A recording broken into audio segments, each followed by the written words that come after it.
നിങ്ങൾക്ക് അറിയാം നമ്മൾ AU ബാങ്കിന്റെ സീറോ ബാലൻസ് അക്കൗണ്ട് ഡീറ്റെയിൽസും സംഭവങ്ങളൊക്കെ നമ്മൾ ഓൾറെഡി കുറെ കാലം മുമ്പേ വീഡിയോ ഇട്ടിട്ടുണ്ട്. എൻ്റെ ഓൾറെഡി AU ബാങ്കിന്റെ സീറോ ബാലൻസ് അക്കൗണ്ട് ഞാൻ ഉപയോഗിക്കുന്നുണ്ട്. അത്യാവശ്യം നല്ല ഒരു അക്കൗണ്ട് തന്നെയാണ്. അവരുടെ ഡെബിറ്റ് കാർഡിനും അത്യാവശ്യം നല്ല ഓഫേഴ്സും സംഭവങ്ങളൊക്കെ വരുന്നുണ്ട്. അപ്പോൾ നമുക്ക് പക്ഷേ ഒരു ഓൾമോസ്റ്റ് 2 മാസം ആയപ്പോൾ തന്നെ നമുക്ക് അതിൽ പ്രീ അപ്രൂവൽ ആയിട്ട് പേഴ്സണൽ ലോണും അതുപോലെ തന്നെ ക്രെഡിറ്റ് കാർഡ്സ് ഒക്കെ ഓഫർ വന്നതാണ്. പക്ഷേ കുഴപ്പം എന്താ വെച്ചാൽ നമ്മുടെ കേരളത്തിൽ ഇപ്പോൾ തൽക്കാലം എറണാകുളത്ത് മാത്രമേ അവർക്ക് ബ്രാഞ്ച് ഉള്ളൂ. അപ്പോൾ അതുകൊണ്ട് തന്നെ നമുക്ക് പിൻകോഡ് സർവീസുകളല്ല, പ്രത്യേകിച്ച് ക്രെഡിറ്റ് കാർഡിന്. അപ്പോൾ അതുകൊണ്ട് തന്നെ നമുക്ക് കാർഡ് എടുക്കാൻ പറ്റുന്നുണ്ടായിരുന്നില്ല. പക്ഷെ ഇപ്പോൾ ഒരു സന്തോഷ വാർത്ത എന്താ വെച്ചാൽ നമ്മുടെ ഫിൻകെയർ ബാങ്ക് ഉണ്ടല്ലോ, ഫിൻകെയർ സ്മോൾ ഫിനാൻസ് ബാങ്ക്, നിങ്ങൾക്കറിയാം എൻ്റെ തൃശ്ശൂരും അതുപോലെ തന്നെ കുറേ സ്ഥലത്തൊക്കെ ഇത് ബ്രാഞ്ചുകളുണ്ട് ഫിൻകെയറിന്. എൻ്റെ ഫിൻകെയറിന്റെ സീറോ ബാലൻസ് അക്കൗണ്ടും ഉണ്ട്.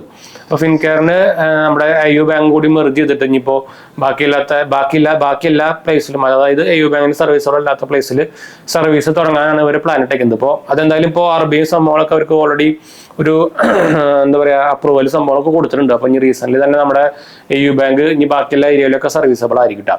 അപ്പോൾ നിങ്ങൾക്ക് ഒരു AU ബാങ്കിന്റെ അക്കൗണ്ട് അല്ലെങ്കിൽ സീറോ ബാലൻസ് അക്കൗണ്ട് ഓൾറെഡി എടുത്ത് വെച്ചിട്ടുണ്ടെങ്കിൽ നിങ്ങൾക്ക് അതുപോലെ തന്നെ നിങ്ങൾക്ക് എന്താ പറയുക അവരുടെ ക്രെഡിറ്റ് കാർഡ്സുകൾ പ്രീ അപ്രൂവ് ആയിട്ട് വരാനുള്ള ചാൻസ് ഭയങ്കര കൂടുതലായിരിക്കും. അത്യാവശ്യം നല്ല ക്രെഡിറ്റ് കാർഡ്സുകളാണ് അവരുടെ. ലിറ്റ് ക്രെഡിറ്റ് കാർഡ് എന്നൊരു കാർഡ് ഉണ്ട്. അതാണ് അവരുടെ എന്താ പറയുക ലെഫ്റ്റ് ആയിട്ട് വരുന്ന കാർഡുകൾ, ലെഫ്റ്റ് ഹാൻഡ് ഫ്രീ ആയിട്ട് വരുന്ന കാർഡുകൾ. അത്യാവശ്യം കുഴപ്പമില്ല. ബാക്കി എല്ലാ കാർഡുകളും മോൾട്ടൂര കാർഡ് അതെല്ലാത്തും അത്യാവശ്യം നല്ല ക്യാഷ് ബാക്കും അതുപോലെ തന്നെ ബെനിഫിറ്റും ചാർജ് കുറഞ്ഞ കാർഡുകളൊക്കെയാണ് അവരുടെ.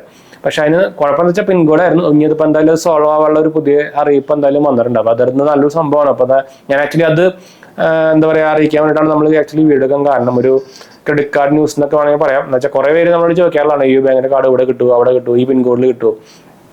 അപ്പോൾ കുഴപ്പമില്ലായിരുന്നു. ഇനിയിപ്പോൾ എന്തായാലും അത് പതുക്കെ സോൾവ് ആവുമെന്ന് വിചാരിക്കുന്നു. എന്ന് വെച്ചാൽ ഞാൻ ആക്ച്വലി വെയിറ്റിംഗ് ആണ് നമ്മുടെ ഏരിയയിൽ സർവീസബിൾ ആവാൻ വേണ്ടിയിട്ട്. കുറേ കാലം ഇവർ വരുമെന്ന് പറഞ്ഞു, പക്ഷേ ഇതിലിട്ട് വന്നിട്ടുണ്ടെന്നില്ല. ഞാൻ പറഞ്ഞല്ലോ അവൻ്റെ ഓൾമോസ്റ്റ് ഇപ്പോൾ ഞാൻ AU ബാങ്കിൻ്റെ സർവീസ് അക്കൗണ്ട് ഉപയോഗിച്ച് തുടങ്ങിയിട്ട് ഇപ്പോൾ ഓൾമോസ്റ്റ് എനിക്ക് തോന്നുന്നു 1 year ആവാറായിട്ടുണ്ടെന്ന് തോന്നുന്നുണ്ട്. എനിക്കത് അത്യാവശ്യം നല്ല സാറ്റിസ്ഫൈഡ് ആണ് അവരുടെ സർവീസും സംഭവങ്ങളൊക്കെ ആയിട്ട്. ഇപ്പോൾ ക്രെഡിറ്റ് കാർഡ് ഉണ്ടെങ്കിൽ കുറച്ചുകൂടി നല്ലതാണല്ലോ.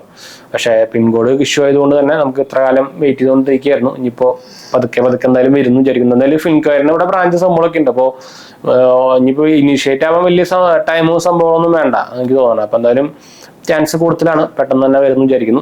അപ്പോൾ എന്തായാലും നിങ്ങൾ AU ബാങ്കിന്റെ അക്കൗണ്ട് അല്ലെങ്കിൽ സീറോ ബാലൻസ് അക്കൗണ്ട് എടുത്ത് വെച്ചിട്ടില്ലെങ്കിൽ വേണമെങ്കിൽ എടുക്കാം. ഞാൻ എന്തായാലും ലിങ്ക് കിട്ടുകയാണെങ്കിൽ ഇടാം, താഴെ നമ്മൾ ഡിസ്ക്രിപ്ഷനിൽ കൊടുക്കാം. അതുപോലെ തന്നെ നിങ്ങൾക്ക് ഇപ്പോൾ AU ബാങ്കിന്റെ നിങ്ങളിപ്പോൾ എറണാകുളം ഇപ്പോൾ MG റോഡ് ഏരിയയിലൊക്കെ ആണെങ്കിൽ നിങ്ങൾക്ക് വേണമെങ്കിൽ AU ബാങ്കിന്റെ കാർഡ് അപ്ലൈ ചെയ്യാം. നിങ്ങൾക്ക് അവിടെ സർവീസബിൾ ആണ്, പിൻകോഡ് നിങ്ങൾക്ക് കിട്ടും, GC കിട്ടും ചെയ്യും അവരുടെ കാർഡുകൾ. അതാണ് ഗുണം. എന്തായാലും ഞാനത് അപ്ലൈ ചെയ്യാൻ ലിങ്കും കാര്യങ്ങളൊക്കെ ഞാൻ താഴെ കൊടുക്കാം. അപ്പോൾ എന്തായാലും നമുക്ക് വീഡിയോ വൈൻഡപ്പ് ചെയ്യാം. അടുത്ത വീഡിയോ കാണാം.